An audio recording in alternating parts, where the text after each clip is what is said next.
ZESA knows that even if he didn't give us the money, we would have given him it for free. The intention was, no, I want to support this. And that's a different customer completely. Not sure. At the same time, I think it makes sense that you give people premiums for a certain period of time, so that they get sort of engaged to the app, then they'll upgrade to premium at no cost. So at the end of the day, like even if when it does it, it introduces you to Facebook, then at the end of the day, every day you get an SMS saying it's his birthday or something. So it makes sense, the idea that so what's that about the birthday? I missed that.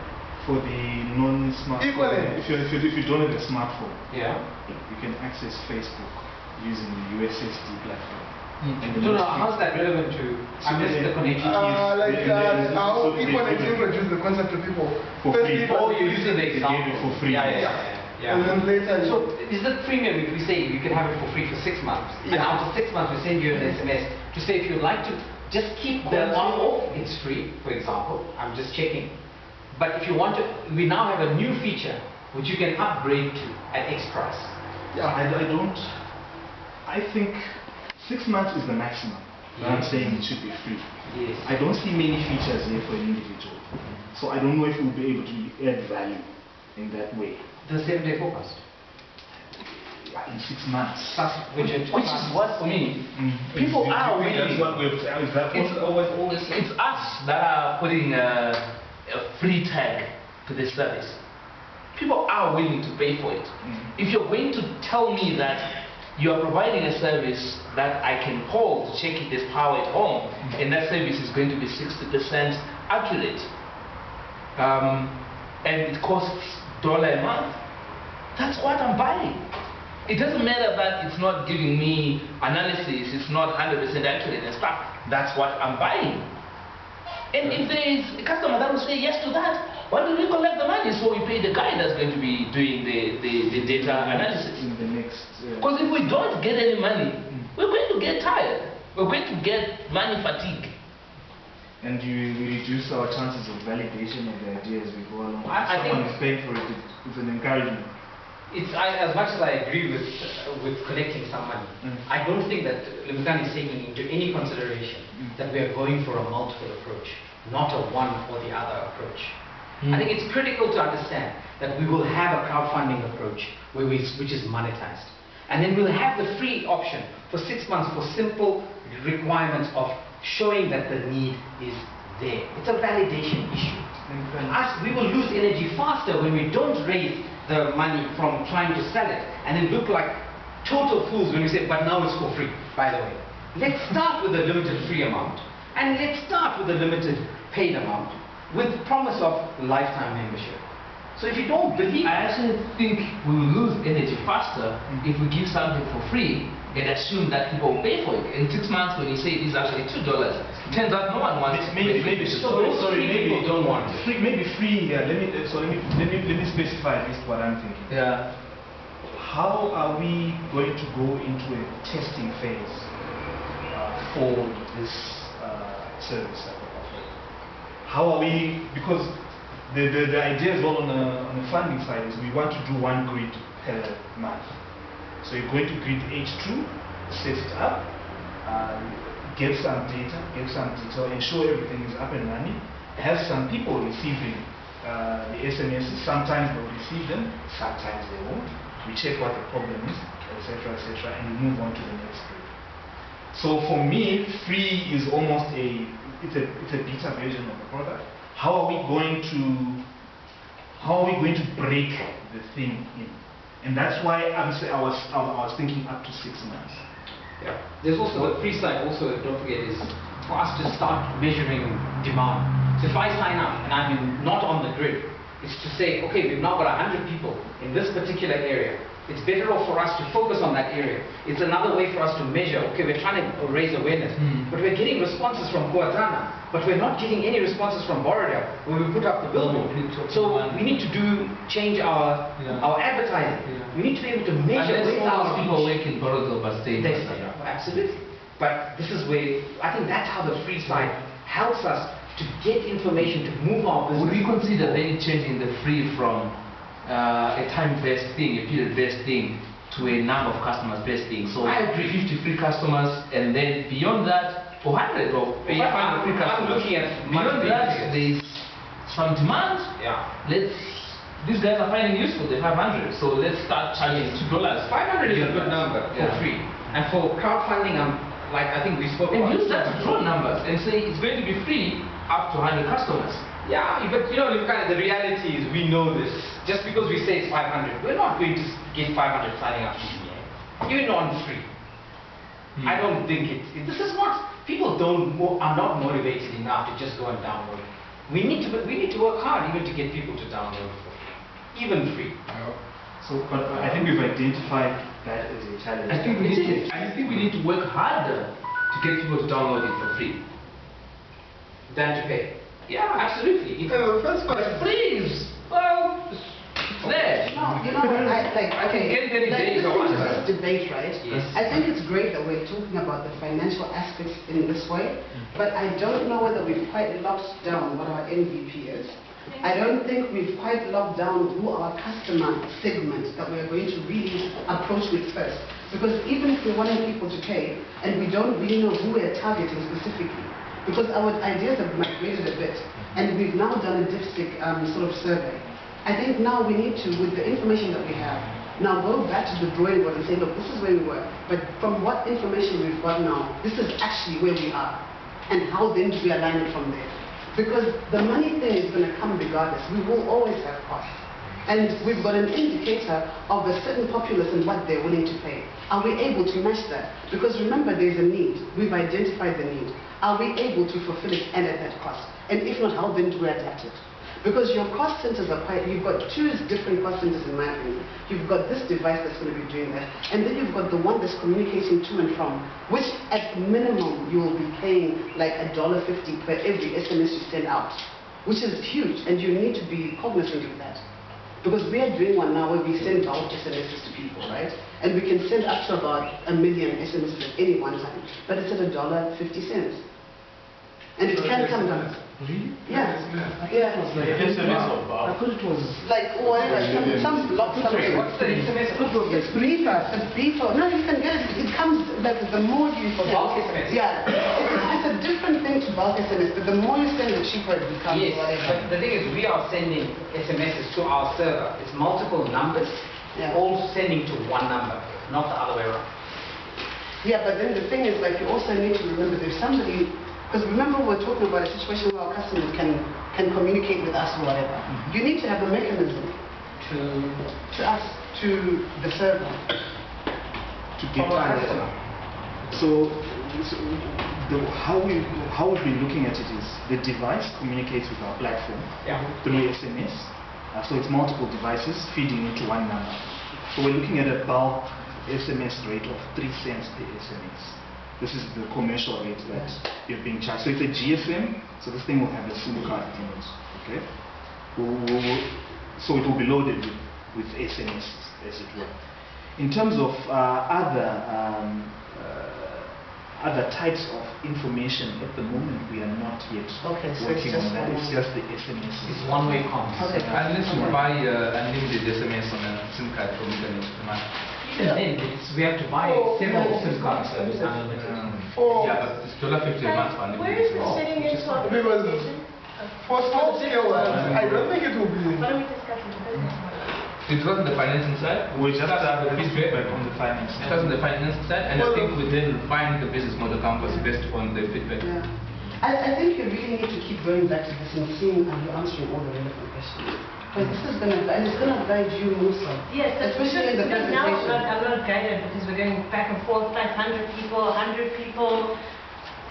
You know, What do you suggest? which is why I'm Okay, so can you, when the discussions are happening, I suggest that you come here and at any point you know what answers, what questions are being answered at any given point. Yeah. You know what I mean? If I identify So- what we're doing wrong, how can we remedy it? Yes. I don't know how to Come up with a I don't know how to remedy No, but this, I think this is What actually is your part of remedy. the solution? This is your remedy. remedy. This is your remedy. Because this is your presentation. Can you come and spot? We can quickly identify our customers that we didn't talk about Thanks for raising it. based on the feedback we got.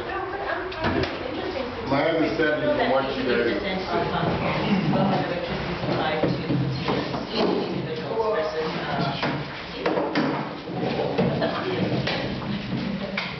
That's because we have no industry to speak of. 88% to individuals. Supplies to individuals.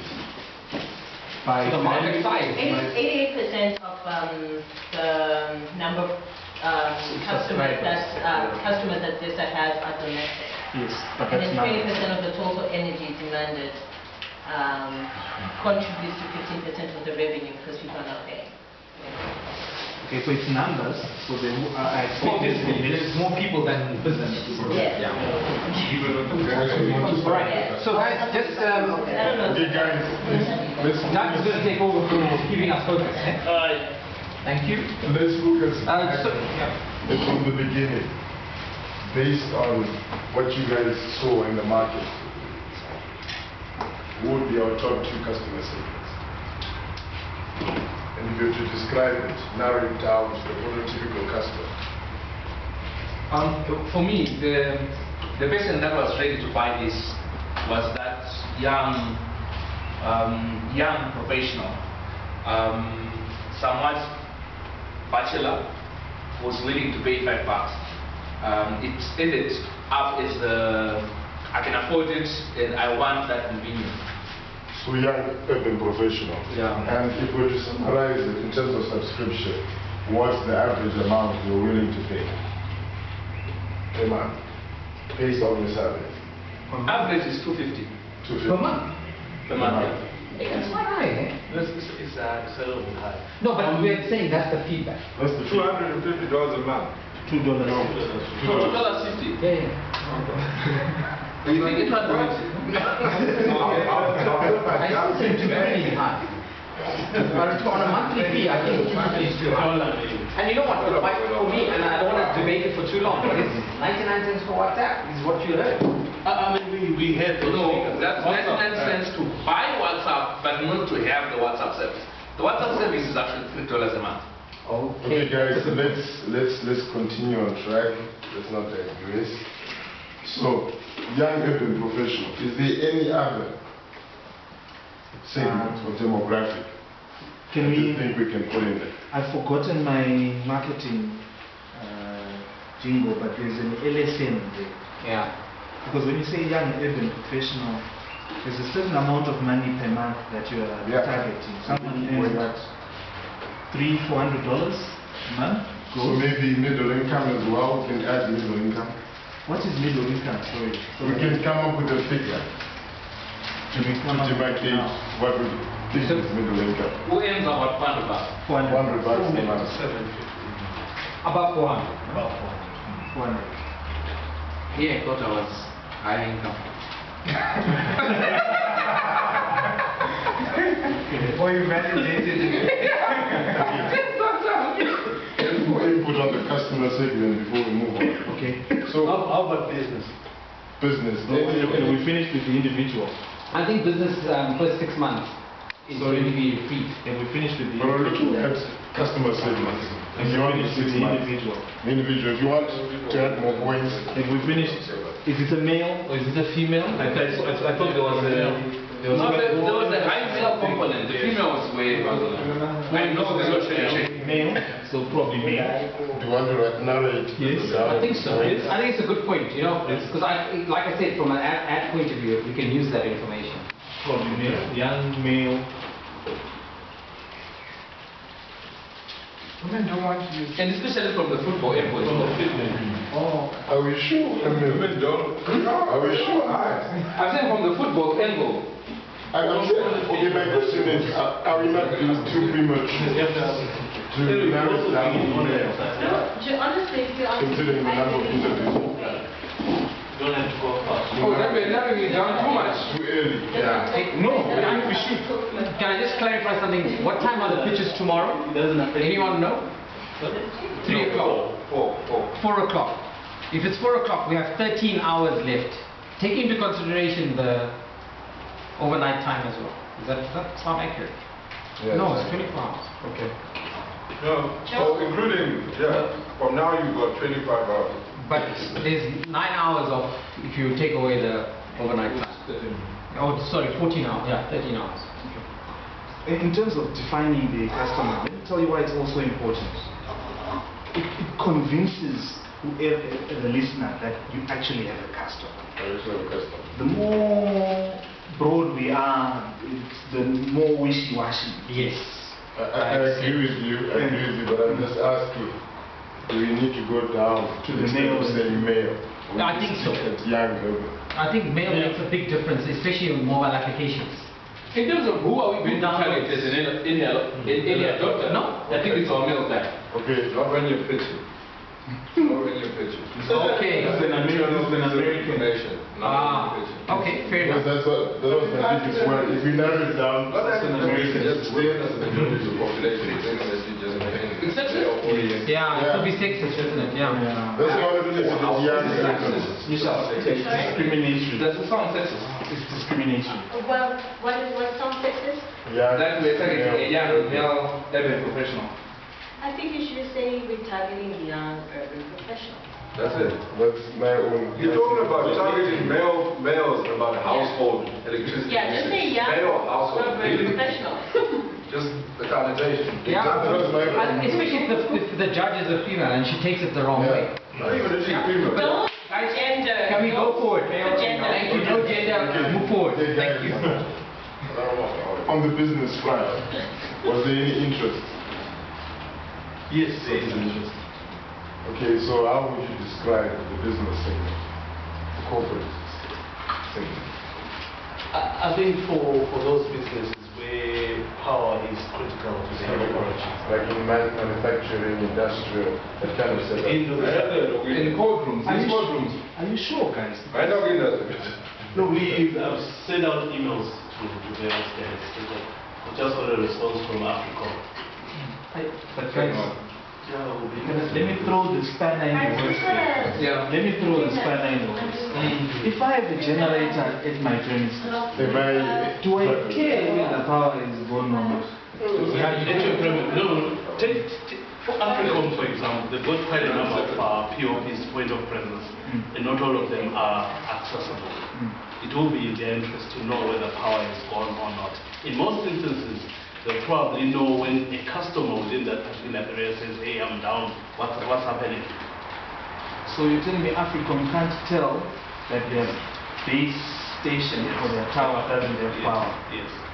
Okay, so he's described, what he has described is corporates that are got presence, or I don't know what to call them, things in multiple locations that don't have a system to monitor power availability.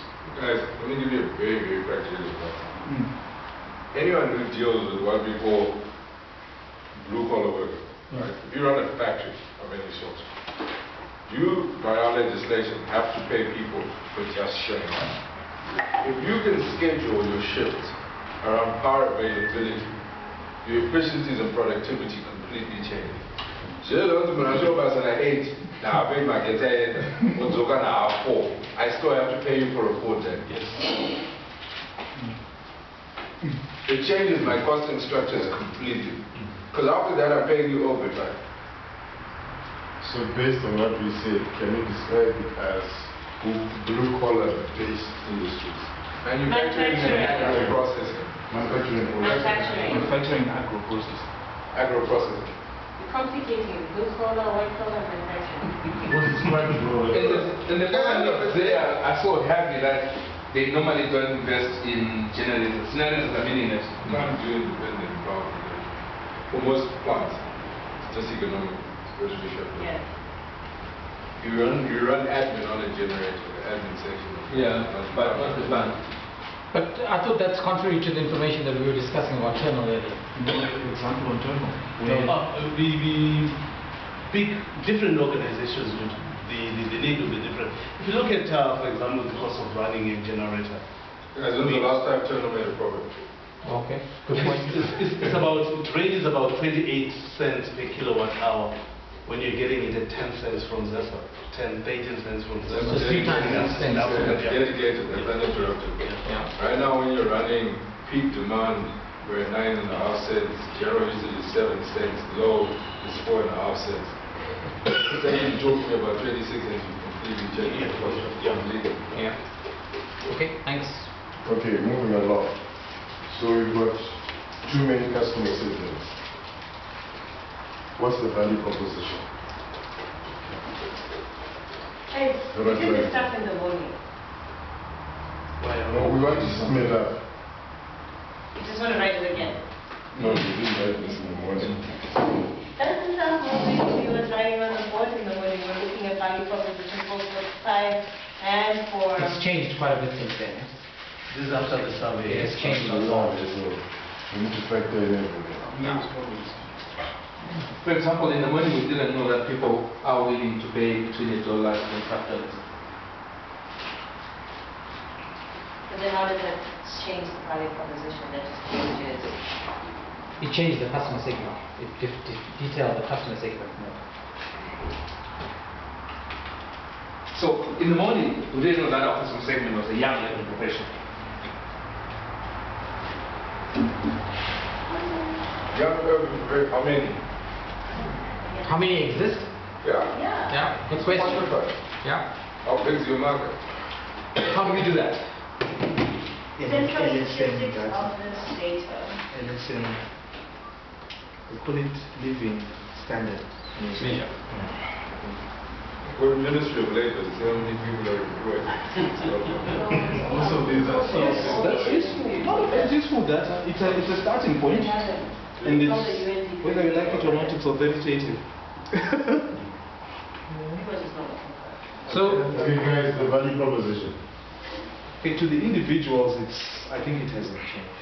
Hasn't Still information in terms of being able to manage one's lifestyle. I don't know how to phrase it. Yeah. take control of your lifestyle. Take the power back. You know, Power to control your what are we lifestyle. saying? So I know that there's no It's just power. frustration.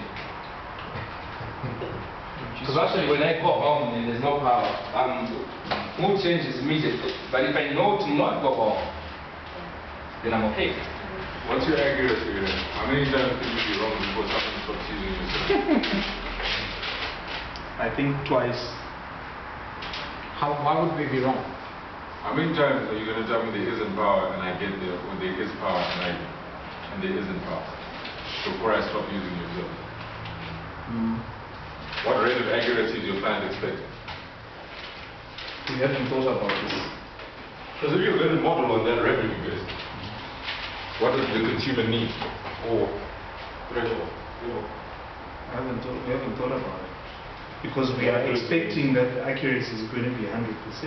Because we've got devices or power monitoring units in the locations. So I don't expect there to be an error unless it's a fault. I think the only way we would get an error is if we put our system in a particular location, but our parameters, as in the boundaries, are wrong. Okay. Does that make sense? Just to define the business model canvas, I think one thing that seemed to come out clearly was that we had assumed the load shedding is the big deal. But there were quite a number of people whom I don't know if we're saying, well, they're out of our target, but there were a number of people that were saying, actually, load shedding is not a problem. Load shedding is somewhat predictable. My problem is the fault. It's a fault. Can you predict a fault? Or No. you Not don't? we can't predict the fault. You can't predict the fault, but can we tell them about the fault so they don't go home?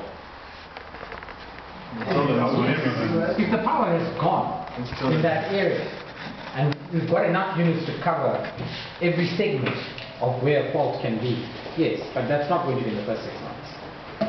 It's definitely not there. Because the amount of units that you require, the only way we could do it is to have a fault reporting part to the thing where someone reports it, and then that automatically generates, based on who's reporting it, the people in that same segment. Yes. I'm only saying, when we approach a typical customer, this is a question that will come up every now and again. The load shedding schedule, I'm somewhat used to. It changes sometimes, maybe once every 3 weeks, 4 weeks, I don't know. But when it kicks in, I'm okay. What frustrates me is that situation where there's no power and I don't know if it's load shedding and I don't know or if it's a fault. So I think for the beginning, and for the sake of progress, we need to stick with what we intend to do in the first 6 months is just let you know that there's power or no power. Based on load shedding. Based on load shedding. So I would agree with Joe because now what we're doing is we're taking a random sample of the population, very few people, a very small sample, dot on the map, and then now we're trying to refine it based on one person's. Actually, that's the point of doing now. So, yes, so but that's then, the point of doing now. no, but then we did still a bad sampling. You know, talking to 10 people when we wanted to do something that we, you know, exactly. We didn't have the time, but we can't then refine everything based on those answers. I hear you. It's a very, very small sample, and I totally hear you. I think the point of that very small sample is that you have an idea as a couple of people here, and we agree that, wow, our problem is this, and our customer is this.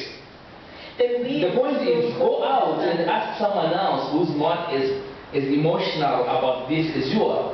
And it's not a solving, it's a fact checking thing. But we can't change things now based on just that one person. But that's the point, you know. That's the point. For example, if you think something is a solution, 2 minutes to resolve that. Let's move on. Well, Michelle. Okay, my only thing is, this is my problem. I'm going to tell everyone in this room, this is my problem, right? We have 3 minutes to present an idea, and a lot of what's coming up right now are going to be answers for the questions that judges might have for us. Does that make sense? Right? Because I'm not going to go up there and present and say, then we're going to get this person and that person. Does that make sense, right? That in 3 minutes, you actually don't present a lot of these things. Michelle, you want to prioritize. Exactly. Yeah. These are solutions for frequently asked questions. Right? This is the truth. Yes. The problem with that, Michelle, is that you might think that this is your problem and this is your customer, and then you're presenting the challenge to the judge, and the judge is thinking the same thing that.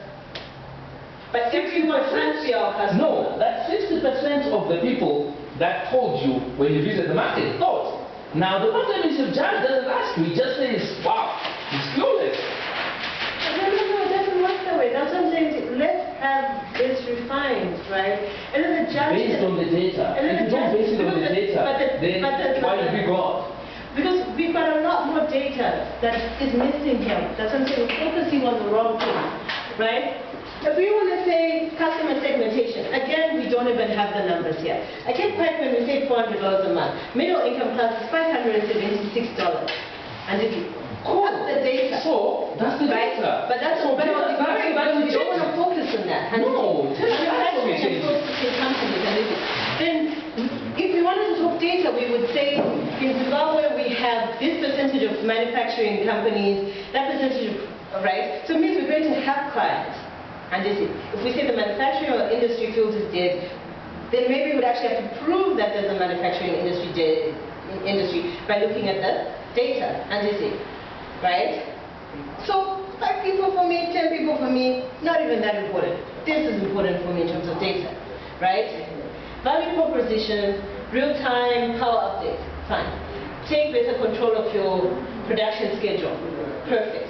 And right? How do you take better control? Again, real-time on, real-time off. In forecasted data for the future, right? Because again, we just want to concentrate on the first building block. That's what we're going to present. Key activities: development, platform, data, analysis, this stuff, right? What would be important for me is, how are we going to present within those 3 minutes? How are we actually going to achieve these things? Or are we just going to say, this is what we're looking at achieving, right? So we might discuss in detail how we're going to achieve this in case a question comes up, right? But this is the focus for the presentation, right? This is what makes you win, right? Key partners, public centers, ZESA is the key partner there. right? If ZESA comes and says these people are collecting our data, they're doing whatever, national security, under the 1985 Act, because he brought up an important point, right? We might not ask for permission, but is this actually viable? That's what I'm doing there. I'm reading the 1985 Act to see, are we on the right track? Or is a judge going to say, but the thing you guys want to do is actually illegal? Illegal, yes. Right? ZESA is the only entity allowed to publish information. Exactly. So ZESA, key partner, before we even look at public centers. They're the first. Right? They have to be a collaborator. Then where are we? Channels. Website, SMS, Facebook, WhatsApp. You guys know these channels more than I do, so I won't even get involved. Revenue streams. You guys are trying to figure it out.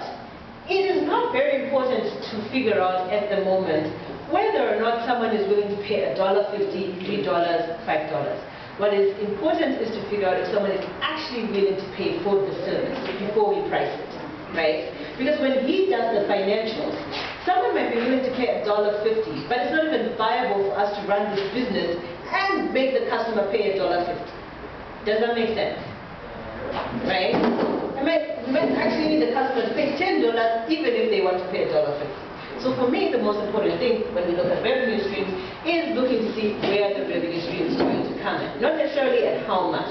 Then we might have a focus figure. That's what I was saying to you. We might have a focus figure and say, if we have a scenario where we have a revenue stream at $2 or $3 for this, then this is what we'll be looking at, and this is what our cost would be. But we don't give the entire spreadsheet. Am I too fast? Cost structure. That's your job, right? That's what you were looking at. You've got the platform side, right? The software, hardware, and then you've got the people side of things. Right? And then there's all the other overheads that startups usually have. Right? But I think most people would just be interested in the cost structure of actually getting something like this, even a prototype, right? Like if we were to say we're going to just do a test run with 5 people, 10 people, how much would it cost us? Right? I don't know. But you know what? Where should we go now? The problem is here. If you think that you're going to go with the pineapples to Borodom and people will buy them, if you think that's a good business model, and you go to Borodom and say, would you love pineapples? And they say, no, actually we love mangoes. If you go back and say, yeah, so I'll go and sell pineapples to Borodom, you're just being crazy. Better listen to that and say, okay, so they love mangoes. No, but let me find out more about Let me tell you a different way of looking at this. And it actually came, you at TEDx. I don't know if you heard Mutsa talking about what came up last week in Nigeria. Do you know that a Nigerian noodle company contributes 2% of the GDP of Nigeria? They make noodles. When this company first started, everybody thought, how in Nigeria we don't eat noodles, right? It's very important to test market your product, right? To get a sample of it. But again, the customer doesn't always know what they want. You produce the iPhone and then you put it out in the market and see how to tweak it. The customer doesn't know what they want. So for example, they know what their problem is, not what they want. So we have a transportation problem. They think they want a faster horse, but they actually want a car. But the problem is clear. They have a transportation problem, which is what I'm saying. These guys say, actually, we don't have a power load shedding problem. We don't. But our problem is phones. No. And we shouldn't ignore that, because you know why?